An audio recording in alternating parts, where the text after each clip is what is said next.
Mateus 20, capítulo 20 do Evangelho de Mateus. Bom ouvir as folhas da Bíblia sendo movimentadas. Evangelho de Mateus, capítulo 20, dos versos 1 a 16. E teremos lições especiais da palavra do Senhor.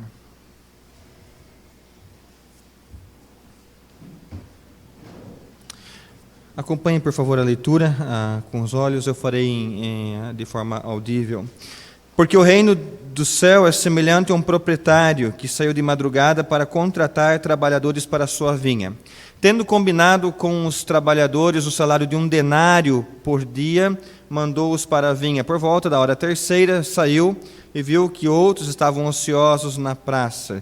E disse-lhes: Ide também vós para a vinha, e eu vos darei o que for justo. E eles foram. Saiu outra vez por volta da hora sexta e da hora nona, e fez o mesmo. De igual modo, por volta da 11ª hora, saiu e encontrou outros que lá estavam, e perguntou-lhes: Por que estáis aqui ociosos o dia todo?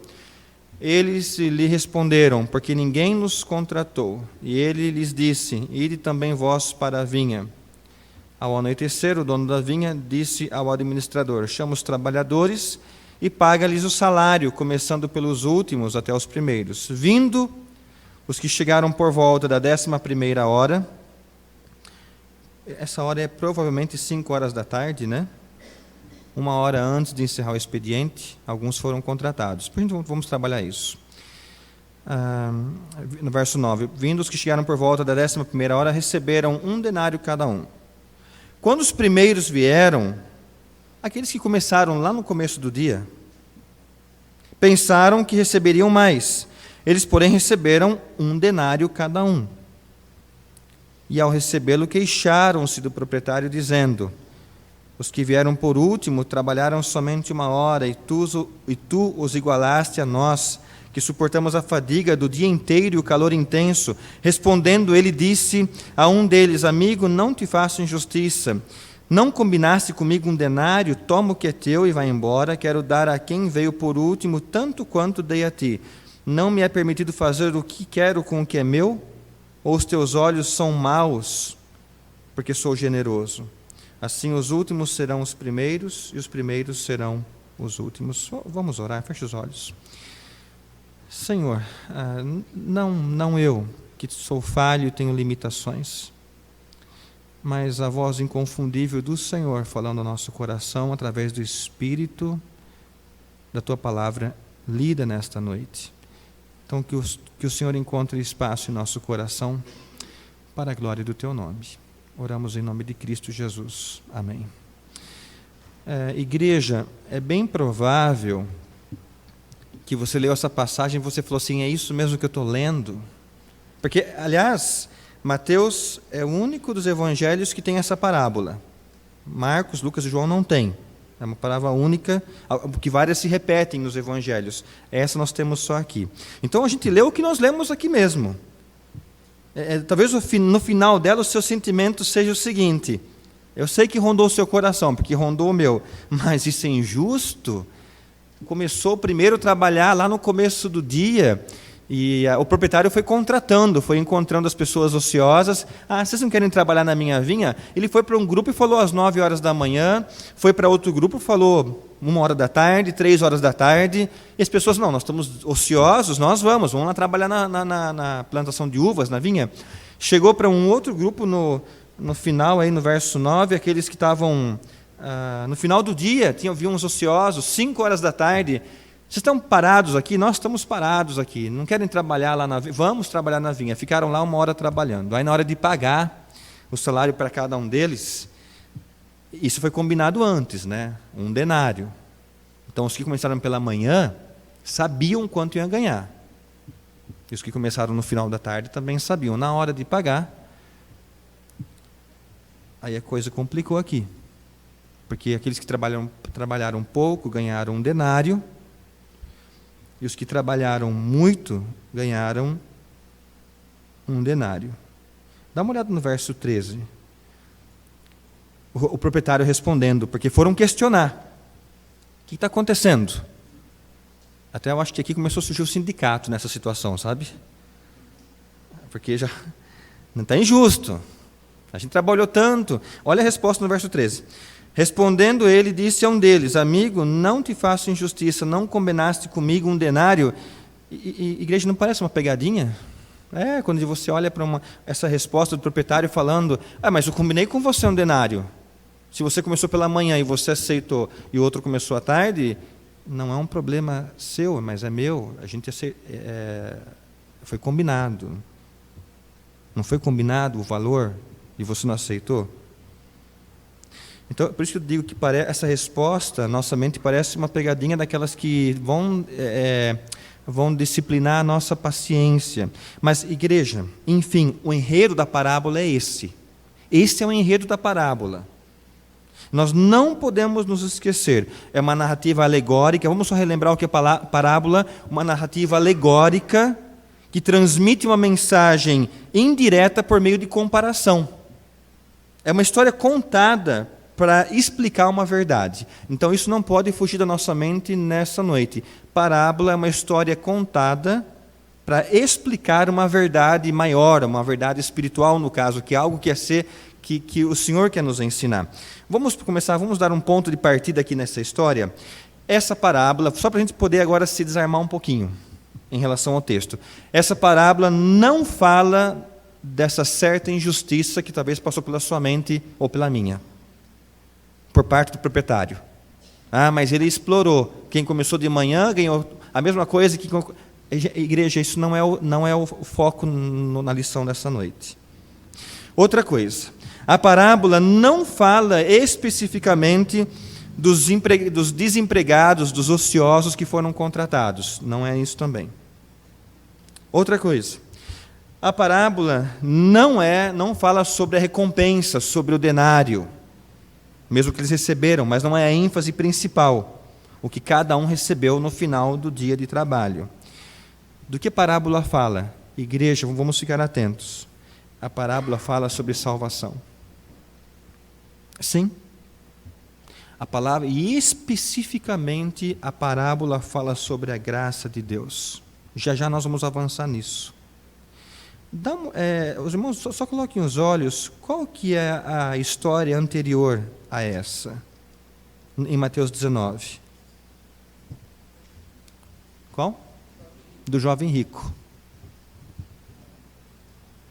Os irmãos lembram dessa história? Se a gente bater o olho aqui, havia uma preocupação, esse jovem era bem-sucedido. Aliás, além de ser bem-sucedido financeiramente, ele sabia das leis. Dá uma olhada nos versos 18 a 20, de 19. E ele lhe perguntou, quais? Jesus respondeu, não matarás, não adulterarás, não furtarás, não darás falso testemunho, honra teu pai e a tua mãe, amarás o teu próximo como a ti mesmo. Qual foi a resposta do jovem no versículo 20? Eu tenho obedecido a tudo isso, mas o que me falta ainda? Note que havia uma inquietação no coração dele, uma preocupação, tendo tantas coisas, conhecendo os mandamentos, esse que Jesus mencionou, falta alguma coisa ainda. Falta alguma coisa. E o final da história é frustrante. Veja o verso 22. Porque Jesus respondeu no verso 21, vende tudo o que você tem, dá aos pobres, e você vai ter um tesouro no céu. E o verso 22 fala que ele ficou triste, porque ele possuía muitos bens. Só um cuidado aqui, o Senhor não é contra bens, não é isso. Mas Jesus fazia leitura do coração desse jovem e sabia o que estava em primeiro lugar. E além de bens, a gente pode colocar muita outra coisa. Pode colocar um namorado, uma namorada, marido, filhos, viagens, um diploma. A gente pode colocar um carro, pode colocar um esporte. Podemos colocar qualquer coisa em primeiro lugar. E o Senhor lê no raio-x dele, da palavra, o que está em primeiro lugar. E nesse caso aqui, aconteceu de serem os bens. Mas há uma ênfase nessa história aqui. Mas eu era religioso. Mas eu sabia todas essas coisas que o Senhor mencionou. Ok, essa é a história anterior do jovem rico. Qual que é a história posterior que nós temos, dessa que nós lemos hoje? Está em Mateus 20, dá uma olhada nos versos 20 em diante. Qual que é a outra história que temos aí? O pedido da mãe de Tiago e João. Acho que está mais ou menos assim na sua Bíblia. Lembra dessa história? O que ela pediu para Jesus? Que os filhos pudessem sentar Exato. Esse é o pedido. Em Mateus 20, no verso 30 e seguintes, nós conhecemos essa história. Então ela pediu, no teu reino permita, está no verso 21, que os meus 2 filhos, se sentem uma à direita e outra à esquerda. E no verso 24, o que aconteceu? Os discípulos, os outros, ficaram indignados com o pedido dessa mãe. Seria somente o pedido de uma mãe? Seriam privilegiados? Mas os discípulos ficaram indignados. Então nós temos 2 cenários: do jovem rico, que se apegava aos seus bens, e dessa mãe que já estava tentando conciliar um lugar privilegiado perante o reino de Jesus. Igreja, é interessante que essas 2 histórias jogam luz na história do meio, que fala dos trabalhadores da vinha. Tanto do jovem rico, como essa história seguinte, do pedido da mãe de João e Tiago, jogam luz para que a gente possa compreender o dos trabalhadores da vinha. O jovem rico queria, mesmo que com muitos bens, resolver a questão da sua salvação. A mãe de Tiago e João queria resolver uma posição privilegiada para os filhos em relação à proximidade de Jesus. Pessoas querendo resolver situações concernentes ao reino. A mãe querendo resolver algo para os seus filhos. O jovem querendo resolver o vazio que é dentro de si. Eles olham para si, percebem que falta algo, mas sugerem para Jesus essa solução. A graça soberana de Deus, que ultrapassa qualquer ideia humana de justiça. Igreja, não vamos nos esquecer isso. A graça soberana de Deus, que ultrapassa qualquer ideia de justiça, nos dá bênção muito maior do que nós merecemos. Às vezes nós confundimos graça com misericórdia, na verdade, quase sinônimos. Pastor, tão parecido, graça é a mesma coisa que misericórdia. A misericórdia é Deus não nos castigando como merecem os nossos pecados. E graça é Deus nos abençoando, apesar de não merecermos. Misericórdia é libertação de um julgamento, enquanto graça é estender bondade àquele que é indigno disso. Eu preparei um slide que eu acho que vai nos ajudar a entender um pouco melhor esse conceito. Nós temos a primeira imagem lá, alguém que está preso. Igreja, biblicamente, como pecadores, eu e você merecemos o julgamento. O nosso destino era para ser esse, pelo pecado. A Bíblia fala sobre isso. Mas quando nós recebemos a Cristo, ou trocamos de Senhor em nosso coração, nós somos libertos desse julgamento. Aparece a segunda imagem. Jesus levou sobre... Aliás, o que Isaías 53 fala? Nós conhecemos bem. O castigo que nos traz a paz estava sobre quem? Sobre Ele. Ele foi ferido por causa das nossas transgressões, moído por causa das nossas iniquidades. A profecia, tantos anos antes, falava do Cristo, do Messias que haveria de vir para assumir o meu lugar, o seu lugar. Então, igreja, pode pôr a próxima misericórdia, tá, para a gente gravar com essas imagens o significado. Em Cristo nós somos libertos desse julgamento. Eu sei que domingos atrás, faz alguns domingos já, eu expliquei o significado da palavra redenção. Redenção é uma palavra emprestada na época do mercado de escravos. A ideia básica é alguém conseguir ser solto daquela cela, de onde estava preso, pelo pagamento de um valor, de um resgate. Então alguém ia lá, ele olhava no meio dos escravos, eu quero aquele que está lá no meio. Quanto lhe custa? Custa tanto. A pessoa pagava, e aí ia lá o oficial, abria a cela e pegava aquele escravo, agora ele é seu. Esse é o significado original da palavra redenção. Cristo, com o seu sacrifício e com a sua morte, ele pagou o resgate por nós. Não com dinheiro, mas com o seu sangue. Então, misericórdia, originalmente, literalmente, é libertação. O que eu merecia não foi me julgado, porque o Senhor levou sobre si. Levou sobre si. Onde que nós encaixamos a graça? Vamos para o segundo quadro. Graça. Pela graça recebemos a salvação. Se na misericórdia nós recebemos livramento, na graça recebemos salvação, perdão dos pecados, vida abundante, vida eterna com Cristo. Por isso que nós chamamos graça, pode colocar o segundo quadro, de favor e merecido, isso pode deixar lá. Veja lá, graça, pela graça recebemos a salvação, perdão dos pecados, vida abundante. Quando fala abundante é satisfeita em Cristo, porque Ele é suficiente para mim, e eternidade com Cristo. É o que nós conhecemos e chamamos de favor imerecido. Igreja, recordando, misericórdia é me livrar de uma punição, graça de Deus é oferecer salvação.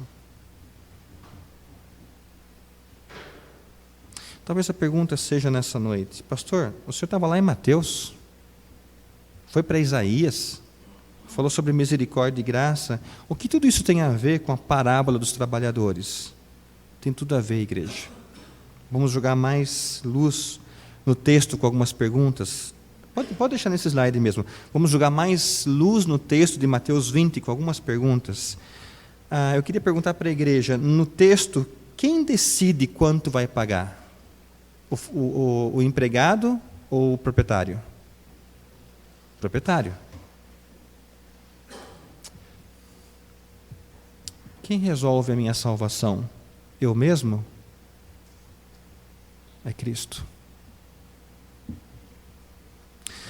Outra pergunta. O quanto eu tenho que me dedicar para merecer o salário? 1 hora ou um dia inteiro? O quanto eu tenho que me dedicar para merecer a salvação? Boas obras resolvem? Não resolvem. Ser um bom religioso resolve? Outra pergunta. Anos de frequência na igreja resolve? O tanto tempo que eu passei aprendendo de Cristo na escola bíblica resolve? Não, igreja. Salvação não é definida pelo tempo de trabalho na igreja, o tempo de vida cristã, ou quão bom você é em ajudar o próximo. A salvação pode inclusive acontecer nos últimos momentos de fôlego da vida de alguém. Aliás, lembra uma história bíblica, não lembra? Do ladrão? Na cruz. Hoje estarás comigo no paraíso. Talvez alguns que andaram com Jesus poderiam falar, mas como assim? Hoje a gente andou tanto tempo com Jesus, ele vai levar ele primeiro, alguma coisa está errada, mas injusta. Essa ideia humana nossa. Por isso que houve uma confusão, um princípio de confusão nessa parábola. O Senhor não pode fazer isso. A gente veio desde o começo do dia e agora o outro na última hora, e o proprietário está falando, eu resolvo o salário. Foi combinado. Igreja, a salvação, como eu disse, pode acontecer nos últimos momentos da vida de alguém. Isso é graça do Senhor. A salvação, o perdão dos pecados, a vida abundante, a eternidade é por conta do proprietário, do nosso Senhor. O que o texto nos mostra, que salvação, vida eterna, perdão de pecados, não controlamos isso, é da parte do Senhor, é o proprietário que toma conta dessas coisas. Então, igreja, reforçando, não há mérito meu, não há mérito seu diante de Deus. Efésios já nos fala isso, estávamos mortos em nossos delitos e pecados. O morto, a gente já tinha ouvido tanto sobre isso, né? Ele não reage, é graça do Senhor, que lá ele fala, estávamos mortos nos delitos e pecados, e Ele nos deu vida. Ação do Senhor sobre nós. Se nós entendemos de fato o que significa misericórdia, livramento e graça presente, eu creio que nós poderemos começar a desfrutar dessa, o que eu chamaria de generosidade de Deus. E, lamentavelmente, tem gente correndo atrás da salvação, se esforçando e preocupado que hoje tem a salvação, amanhã eu perdi, eu preciso reconquistar de novo porque eu vacilei. Igreja, isso não perde sentido. Porque a salvação é por conta do proprietário. É do Senhor. Se você está 20, 30 anos na igreja e foi salvo pelo Senhor, glória a Deus por isso. Mas se chegar alguém aqui hoje, ou ontem, e aceitar Cristo, é do Senhor também na última hora. Aliás, tem até o hino do cantor cristão, né? A última hora. Pode ser no último momento. Eu e você não temos direito de falar, mas eu tive uma vida toda dedicada. Graça do proprietário, misericórdia do proprietário, do Senhor, do Senhor. Igreja, o texto de hoje, ele revela exatamente como muitas vezes nós podemos imaginar. O tanto que eu me esforçar, o tanto que eu posso contribuir, o número de celebração das ceias do Senhor que eu participei, o que eu participo no primeiro domingo de cada mês, ou mesmo a minha dedicação na igreja de qualquer outra forma. Isso são coisas boas, viu, igreja? São coisas saudáveis. Mas será que essas coisas podem compensar a minha entrega a Cristo? Não. Essas coisas não podem compensar a minha entrega verdadeira e genuína a Cristo. Essas coisas são importantes e têm o seu espaço, mas nada substitui o espaço principal que o Senhor quer no coração, é a salvação que vem através dele. Veja o verso 15, se verso 15 não revela nosso coração. Não me é permitido fazer o que quero com o que é meu, ou os teus olhos são maus, porque sou generoso. Quem tem na Bíblia, tens inveja? Alguém tem essa tradução? Tem, né? Alguns têm. É interessante. Tens inveja, no grego inveja literalmente é atribuída a olhos. Por isso que aqui no século XXI eu tenho a tradução, os teus olhos são maus. Porque os trabalhadores da vinha, por algum momento, se esqueceram que estavam ociosos, se esqueceram que tiveram oportunidade de um trabalho. Os trabalhadores da vinha, por algum momento, se esqueceram que ganharam o salário que havia sido combinado, porque eles começaram a fazer o quê? Comparar. Eu trabalhei o dia todo, ganhei e o outro trabalhou 1 hora ou 3 horas, ganhou também. Não pode. Igreja, será que algumas vezes os nossos olhos também não são maus? A gente se esquece de agradecer a Deus porque os nossos olhos são maus, porque eu comparo. Eu esqueço que o Senhor me convidou para trabalhar na vinha dele. Mas Deus, mas fulano está assim, eu não estou. Por que não sei o que lá? Por que na igreja não se resolve isso? Porque nós esquecemos que o proprietário nos chamou para a vinha e que a salvação já temos com ele, e ficamos nos preocupando com o pagamento dos outros. Particularmente eu gosto dessa tradução que se refere aos olhos. Com os nossos olhos nós comparamos, com os nossos olhos nós avaliamos, com os olhos nós julgamos, e com os olhos, inclusive, nós queremos ensinar Deus como Ele deve agir. O senhor está errado, o senhor pagou errado, não é assim que faz. Porque eles queriam aqui começar a ensinar o proprietário, não é justo. E o proprietário foi enfático: a vinha é minha. Igreja, Deus nos fala nessa noite: a vinha é minha, o reino é meu. Lembra em Tiago? Quem és tu que julgas o teu irmão? Aquele que fala mal fala do irmão, fala mal da lei, e não é legislador, mas é um juiz. A palavra de Deus, ela enfatiza cada um no seu lugar, e isso é para mim e para você. Deus é o supremo juiz, Ele é o proprietário da vinha. E sabe qual é a beleza do texto? Sempre há espaço para mais pessoas na vinha do Senhor. Amém, igreja? Sempre há mais espaço. para mais pessoas na vinha do Senhor. Ele vê corações ociosos da fé, desempregados espiritualmente falando, sem vínculo com Ele, e Ele convida. Deixa eu fazer uma pergunta nessa noite. Você que está aqui entendeu o que é misericórdia e graça, pelas ilustrações? Deu para a gente poder decifrar um pouco melhor o que é misericórdia e o que é graça? Saiba que Cristo estende misericórdia e graça sobre a sua vida também. Eu queria fazer uma outra pergunta. Você já faz parte da vinha do Senhor? Se você faz, você pode louvar ao Senhor e agradecer. Porque um dia o Senhor encontrou você ocioso e falou: vem para a minha vinha. Isso é misericórdia, isso é graça. Se você ainda entende que não faz parte da vinha do Senhor, mas Deus está chamando, em Cristo Ele está chamando, não é hora de trocar de Senhor? Tirar eu do centro e colocar Cristo? Tirar o eu do centro do coração e pedir para que Ele assuma esse primeiro lugar? Os desempregados aqui no texto que nós lemos, esses ociosos, eles buscavam por trabalho. Buscavam. Eles estavam procurando por emprego, tanto que o proprietário sai à procura de funcionários. Eles encontraram nesse proprietário uma oportunidade de emprego. Eles estavam ociosos, mas o Senhor busca por pecadores que procuram por perdão. Essa é a ênfase dessa leitura nessa noite.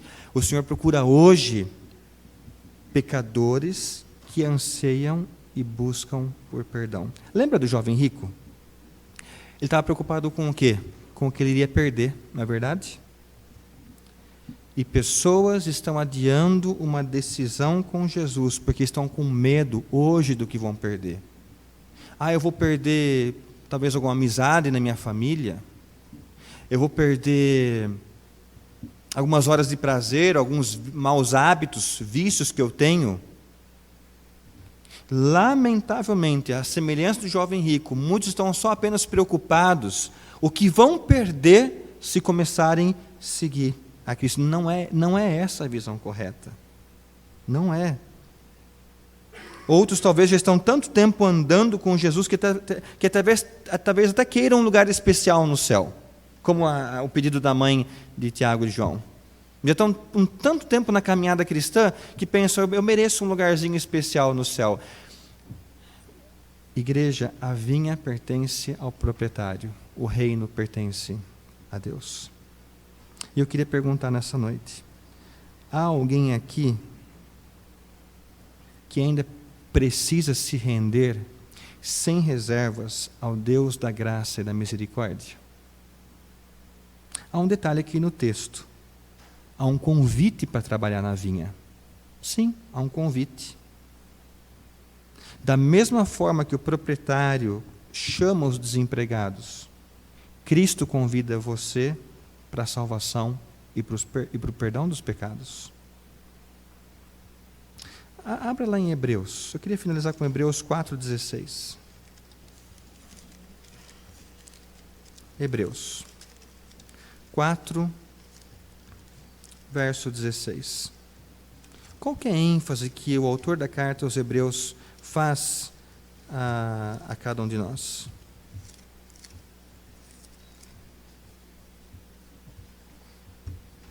Assim sendo, aproximemo-nos do trono da graça com o quê? Com toda confiança, a fim de recebermos misericórdia e encontrarmos o quê? Graça que nos ajude no momento oportuno ou no momento da necessidade. Aproximemo-nos do trono da graça de Cristo para que eu receba misericórdia, livramento. Aquela cadeia, aquela prisão, o Senhor não quer mais para mim. Ele levou sobre si, a fim de que eu receba graça, salvação, vida eterna, perdão dos pecados. Mas o alerta do texto aqui é: aproximemo-nos. Feche seus olhos, vamos orar sobre isso. Misericórdia e graça. Eu creio que nesta noite aqui na igreja, muitos já tomaram decisão ao lado de Cristo. Muitos. Se não quase todos, enfim, isso é com o Senhor. Mas talvez você tenha vindo aqui, nesse local, ou tenha lido a palavra na sua casa, talvez você tenha escutado algum CD de música evangélica, ou de alguma forma, o seu coração está, eu diria assim, apertado pela palavra do Senhor. Talvez, como aquele jovem rico, falta alguma coisa, falta algo mais. E o final daquela história foi triste, porque ele não quis abrir mão dos bens, ele permitiu que os bens continuassem reinando em primeiro lugar. O que te impede de seguir a Cristo verdadeiramente? O que está em primeiro lugar? São amizades? Talvez família? Tradição? Pecados, vícios? Cristo olha para a sua vida e diz: eu quero estender graça e misericórdia através da cruz. Eu quero estender graça. O autor da carta aos Hebreus fala: aproximemo-nos. Não é mérito nosso, não é por boas obras, não por ser uma pessoa boa, religiosa, não. Isso não resolve. Graça e misericórdia vêm da parte do Senhor, é por conta do proprietário. É o dono da vinha que nos concede. Talvez você esteja com o seu coração apertado porque falta essa decisão em sua vida. Falta escolher Cristo como Senhor e Rei, verdadeiramente.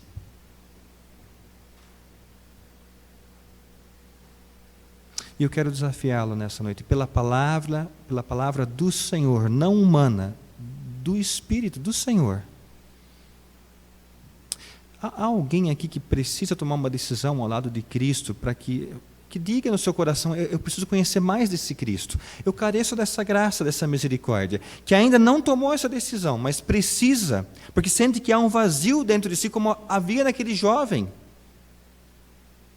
mas que entende que Cristo pode resolver isso, porque Ele oferece graça e misericórdia. Eu queria apenas orar por sua vida, e enquanto todos estão orando, eu pediria que você levante a sua mão para mim poder identificar. Há alguém aqui nessa noite? Faça um gesto. Glória a Deus por sua vida. Há mais alguém? Mais alguém que entende? Glória a Deus por sua vida. Amém. Amém. Mais alguém? Senhor nosso Deus, Deus da graça e misericórdia, Deus da compaixão, mesmo nós não dando motivo algum para o Senhor, nós indignos, pecadores, a Tua palavra fala que o Senhor carregou sobre si.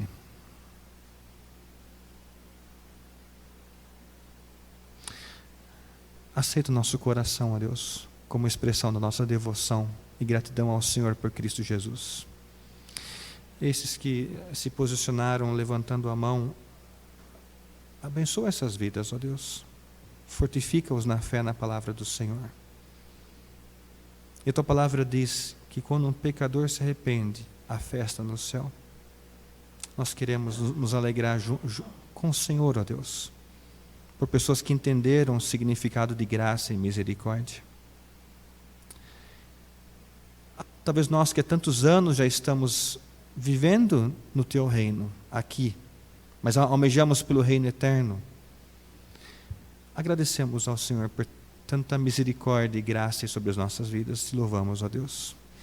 E oramos ainda, intercedemos para que outros, através dos trabalhos desta igreja, de outras igrejas que zelam pelo ministério da Tua palavra, que outros encontrem ainda o preenchimento do vazio na cruz de Cristo, tão somente no Senhor, ó Deus.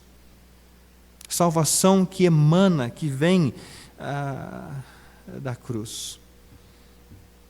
Louvado seja o Senhor por Tua palavra e porque o Senhor é suficiente para nós. Assim nós oramos, pedindo, já agradecidos, e o fazemos em nome de Jesus. Amém. Amém.